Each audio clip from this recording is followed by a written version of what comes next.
जी हां दोस्तों, दुलार चंद हत्याकांड में आया नया ट्विस्ट। एफआईआर में घंघोर खेल। अनंत के साथ फंसे नीतीश और शाह के दो खासम खास। स्वागत है आप सभी का। आप देख रहे हैं द राजनीति का विशेष सेगमेंट खबर और विश्लेषण। मैं हूं जब्बार खान। तो क्या वाकई बिहार चुनाव के बीच में अनंत सिंह को बचाने के साथ साथ एनडीए दरअसल अपनी साख ही बचा रही है? इसलिए पहले पोस्टमार्टम की रिपोर्ट और अब एफआईआर में खेल किया गया है। आखिर एक के बाद एक 3 एफआईआर दर्ज करने की जरूरत क्यों महसूस हुई? आखिर 2 एफआईआर दुलार चंद के खिलाफ क्यों दर्ज की गई? और इन तमाम चीजों के बीच में अब इन तमाम चीजों का लिंक, या यूं कहें कि आंच नीतीश और शाह तक जा रही है। विस्तार से आपको दोस्तों बताते हैं, अंत तक बने रहे मेरे साथ में। दोस्तों, बिहार में ओबीसी समाज के नेता लालू के बेहद करीबी दुलार चंद की हत्या को 3 दिन होने को है। आरोपी अनंत पर हत्या के आरोप में गैर जमानती धाराओं में हत्या और आर्म्स एक्ट में सीधी एफआईआर।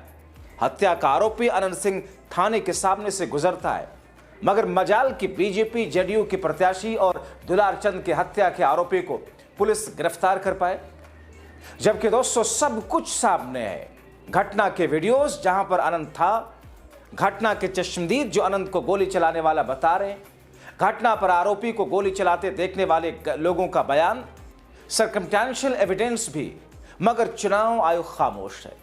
मोदी नीतीश शाह इस घटना में अनंत को बचाकर इस चुनाव में एनडीए को बचाने की जुगत में है। और एक बात, दिन दहाड़े हत्या हो जाती है, नामदर्ज एफआईआर होता है, नामदर्ज एफआईआर होता है, फिर भी जो है प्रचार प्रसार में थाने के आगे से आरोपी जो है गुजरता है, प्रचार करता है, बंदूक गोली लेकर के, बारूद लेकर के 40-40 काफिला में घूम रहा है। हत्या हुई, किसी एक व्यक्ति पे कार्रवाई नहीं हुई। कहाँ है चुनाव आयोग? चुनाव आयोग मर गया है क्या चुनाव आयोग का कानून केवल विपक्षी लोगों के लिए, सत्ता पक्ष के लोगों के लिए कोई कानून नहीं है? चाहे वो हत्या करे या कुछ भी करे, रंगदारी करे, कोई कानून नहीं रह गया है। अपराधी बेलगाम हो चुके हैं और सत्ता में बैठे लोग संरक्षण दे रहे हैं। ये स्पष्ट हो गया है। कोई गिरफ्तारी अब तक नहीं हुई है। क्यों नहीं हुई है? लगातार जो है चुनाव आयोग गायब है। 10-10 हज़ार रुपए चुनाव के बीच में बांटा जा रहा है, रिश्वत दी जा रही है। चुनाव आयोग कहीं नहीं नजर आ रहा, कोई एक्शन नहीं ले रहा। चुनाव आयोग गोली मारी जा रही है, हत्या की जा रही है, कहीं एएसआई की हत्या कर दी जा रही है, विपक्षी दलों के नेताओं की हत्या कर दी जा रही है। चुनाव आयोग गायब है। जनता बिहार की देख रही है। इस बार चुनाव में भाजपा और एनडीए को उठा के पटकने का काम करेगा, सरकार से बाहर करने का काम करेगा। आज मुख्यमंत्री जी ने सर वीडियो, मगर दोस्तों असली खेल तो अब आपको बताते हैं। इस बीच इस मामले की धारा को मोड़ने और ऐसा नैरेटिव सेट करने की कोशिश की जा रही है जिससे एनडीए की जान बच सके। मोदी, शाह, योगी, नीतीश को 20 वर्ष पहले के दौर को जंगल राज बताकर जनता को अपनी तरफ खींचने का प्रयास कर रहे थे, उसको फिर से शुरू कर सके। और कहा यह जा रहा है, इसीलिए तीसरी एफआईआर दर्ज करके जिस अंदाज में खेल किया गया, उसमें 3 एफआईआर में 2 एफआईआर दुलार चंद के खिलाफ ही है। यानी कि दोस्तों दुलार चंद के पोस्टमार्टम की रिपोर्ट, घटना से जुड़े वायरल वीडियोस को लेकर जिस अंदाज में पुलिस ने एक तीसरी एफआईआर दर्ज की है, कानून के जानकार ये मानते हैं, कह रहे हैं कि दरअसल इस बीच में अब बहुत बड़ा कोई खेला हो रहा है। अब एफआईआर के खेल में उलझा करके दुलार चंद के हत्या को दरअसल एक तरीके से शांत करने या लंबा खींचने की कोशिश की जा रही है। आपको याद है और आप जानते हैं कि किसी घटना को इतना खींचो कि उसके बाद में लोगों की दिलचस्पी उससे खत्म हो जाए। मतलब अब पुलिस तीनों एफआईआर को आधार बनाकर अपनी जांच करेगी, मगर जब पुलिस से यह पूछा गया तीसरी एफआईआर की जरूरत क्यों पड़ी, तो पुलिस की मासूमियत देखिए। पुलिस कह रही है कि सोशल मीडिया पर वायरल हो रहे वीडियोस अलग कहानी कह रहे हैं। यानी कि दोस्तों पुलिस की जो मंशा है, उनके आकाओं की जो मंशा है, पुलिस ने उसे बता दिया। इसलिए स्वतः अपने स्तर पर एफआईआर दर्ज किया, पुलिस कह रही है। मतलब एक वीडियो में जिसमें दुलारचंद के हाथ में पत्थर है। इसीलिए पुलिस अनंत की जगह दुलारचंद को ही दोषी ठहराने की एड़ी से चोटी तक का जोर लगा रही है। दूसरी एफआईआर जिसमें अनंत सिंह की शिकायत पर अनंत सिंह से शिकायत दिलवा करके पुलिस ने दर्ज किया। ये दूसरी एफआईआर अनंत सिंह के समर्थक जितेंद्र कुमार के बयान पर दर्ज की गई, जिसमें जन स्वराज प्रत्याशी पीयूष प्रियदर्शी, लखन महतो, बाजू महतो, नीतीश महतो, ईश्वर महतो, जय महतो, अन्य अज्ञात व्यक्तियों पर हमला और साजिश रचने का आरोप लगाकर किया गया।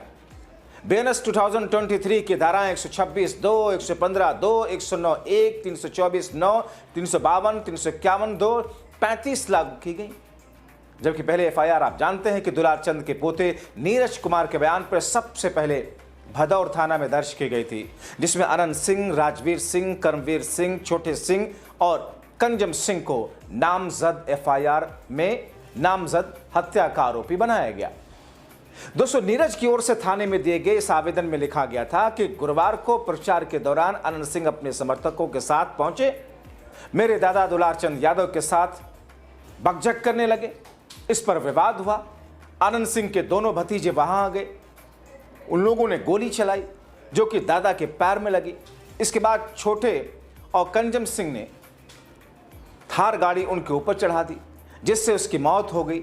इस मामले में हत्या और साजिश से संबंधित 103(3)(5) बीएनएस 2023 और आर्म्स एक्ट की धारा 27 लगाई गई। तो क्या बिहार पुलिस ने खुला खेल फर्रुखाबादी शुरू कर दिया है? क्या ये सिर्फ नीतीश या फिर इसके पीछे दिल्ली का दिमाग है? आखिर इन तीनों एफआईआर के जरिए क्या लीपापोती की स्क्रिप्ट लिखी गई ताकि मामले को ज्यादा से ज्यादा खींचा जा सके और फिर मुख्य चुनाव आयुक्त की नियुक्ति के मामले की तरह इतना लंबा खींच दो कि फिर लोग भूल ही जाए? दोस्तों, आप जानते हैं, ये तो सत्ता पक्ष और पुलिस जानती है कि दोस्तों जब तक ये मामला चर्चा में है, जब तक चुनाव है, तब तक इसके बारे में बात होगी, लोग भूल जाएंगे और उसके बाद कौन पूछ रहा है इस मामले को। और इसमें दोस्तों इससे इतर आप देखिए थेथरई एनडीए की, मोदी शाह नीतीश के मंत्री की, वो क्या कह रहे हैं? उनको खुद ही नहीं पता सरकार तुम्हारी, पुलिस प्रशासन तुम्हारा, 20 वर्षों से राज तुम्हारा। और लालचंद की हत्या के आरोपी को मोदी के मंत्री ये कह रहे हैं कि साहब ये तो आरजेडी की साजिश है। इनके नेता अनंत सिंह के खिलाफ सारी प्राइमा फेसी और सर्कमस्टेंशियल एविडेंस के बावजूद, मगर साहब बड़ा अंदाज, मासूमियत वाला अंदाज है। ये कह रहे हैं कि साहब ये तो आरजेडी ने करवाया है। गजब कमाल के हैं दोस्तों ये लोग। मोदी शाह ने वैसे ठीक शायद किया है, एक ऐसा मकड़ जाल फैला दिया है जिसमें सब लोगों को थेथरई करना आ गया है। तभी तो मोदी साहब बिहार के युवाओं को रील बनाकर मस्त रहने की प्रेरणा देते हैं। सिखा दिया सबको मोदी साहब ने कि कैसे थेथरई करनी है। सुनिए, केंद्रीय मंत्री जिसकी पार्टी का एक प्रत्याशी पर भी 4 दिन पहले जानलेवा हमला हुआ और यही मंत्री मांझी सुरक्षा की मांग कर रहे थे। बिहार में 1 महीने में कितनी हत्याएं, लूटपाट की हुई, चिराग पासवान अपनी सरकार पर सवाल उठा रहे थे। मगर ये महाशय मंत्री साहब क्या कह रहे हैं? फूल झड़ रहे हैं इनके मुंह से। सुन लीजिए। गोली मार दी गई। अब देखिए, घटना की जांच का आदेश दिया गया है। जो कल्प्रिट होंगे उनको बुक किया जाएगा और ऐसी घटना तो हम समझते हैं कि जानबूझ करके राजद के लोग ऐसा कर रहे हैं। हमारे क्षेत्र में भी हमारे टेकारी के जो कैंडिडेट हैं उन पर कातिलाना हमला किया गया, 8-10 गाड़ियां चूर कर दी गई। हमारे अत्री के जो कैंडिडेट हैं उनके प्रचार गाड़ी को भी प्रचार के समय के बाद रोक लिया गया और उनके कार्यकर्ताओं को पीटा गया। तो ये घटना राजद के जो अति क्या कहा जाए उसको, उदंड लोग उसके कारनामा हो रहा है। हो सकता है उसी में लॉ एंड ऑर्डर का भी फेलियर कहिएगा सर? नहीं, कोई लॉ एंड ऑर्डर का कोई फेलियर नहीं है, कोई फेलियर नहीं। लॉ एंड ऑर्डर लगातार कार्रवाई की जाएगी, कार्रवाई हो रही है। साजिश है क्या सर? जरूर इसीलिए तो कह रहे हैं कि इस पर कार्रवाई होगी। इंक्वायरी के लिए आदेश दे दिया गया है। जसवीर जी ये पूछ रहे हैं कि क्या ये जंगल राज नहीं है? एसआई से लेके एसपी प्रसाद को पूछने का कोई अधिकार नहीं है। ये जंगल राज नहीं है, यहाँ किडनैपिंग नहीं हो रहा है। किडनैपिंग का समझौता एक अन्य मार्ग में। दोस्तों, ये भाषा है एक मंत्री की, ये भाषा है केंद्रीय मंत्री की। कितनी सफाई से झूठ बोल रहा है ये मंत्री। ये मोदी का मंत्री है, अभी भी ये कह रहा है सुशासन का राज है बिहार में, शर्म तुमको मगर नहीं आएगी। मगर दोस्तों, शायद मोदी, शाह, योगी और बिहार के सीएम नीतीश को अंदाजा नहीं था कि बिहार की जनता उनको अभी से सबक सिखाना शुरू कर देगी। एनडीए की रैली से नीतीश के सामने से पब्लिक उठ करके जाने लगती है।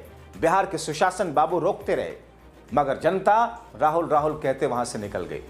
और नीतीश को आप देखिए, आप इस वीडियो में देखेंगे कि कैसे नीतीश सुरक्षा कर्मियों और आयोजकों से कहते रह गए, अरे रोकिए भाई, इनको रोकिए भाई, क्यों जा रहा है ये लोग? अरे बाहर काहे भाग रहे हैं सर? उधर जा रहे हैं सर, देख लीजिए। अरे उधर ही कहा जा रहा है? कुछ को हम देख रहे हैं कि कुछ जा रहा है बाहर, तो कोई हमारा बात खराब लग रहा है? तो काहे भाग रहे हैं? रहिए यहीं पर, कौन सी ऐसी बात है? ठीक है।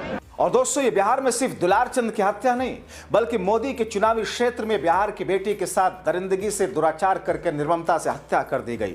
वाराणसी के सांसद है मोदी ना, उन्हीं के इलाके में बिहार के कुशवाहा समाज की बेटी के साथ सब कुछ हुआ।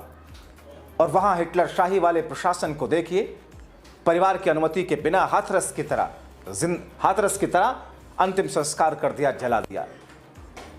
काशी से लेकर दिल्ली तक भटकता रहा वो परिवार न्याय के लिए, मगर उसे कहीं इंसाफ नहीं मिला। अब तेजस्वी के पास आकर न्याय के गुहार लगा रही हैं। देखा क्या ये मां नहीं है? क्या इनके आंसू नहीं है? प्रधानमंत्री, आपके क्षेत्र में ये हत्या हुआ, कांड हुआ, कौन न्याय दिलाएगा? बनारस का सांसद कौन है? क्या उनको पता भी है कि ऐसा हुआ है कुशवाहा समाज की बेटी के साथ? ना, काहे पता होगा? आएंगे यहाँ खाली वोट लेने की। दोस्तों, आप तय कीजिए कि आखिर चल क्या रहा है, देश का माहौल क्या है, बिहार का चुनावी माहौल क्या है। और ऐसे में 3 एफआईआर में 2 एफआईआर दुलार चंद के ही खिलाफ दर्ज करवा करके आखिर पुलिस, प्रशासन, शासन, नीतीश, मोदी और शाह की मंशा क्या अभी भी साफ नहीं हुई? जाहिर तौर पर जब इसकी जांच होगी, अगर सरकार बदली बिहार में, तो फिर इसका हश्र आप जानते हैं। शुक्रिया।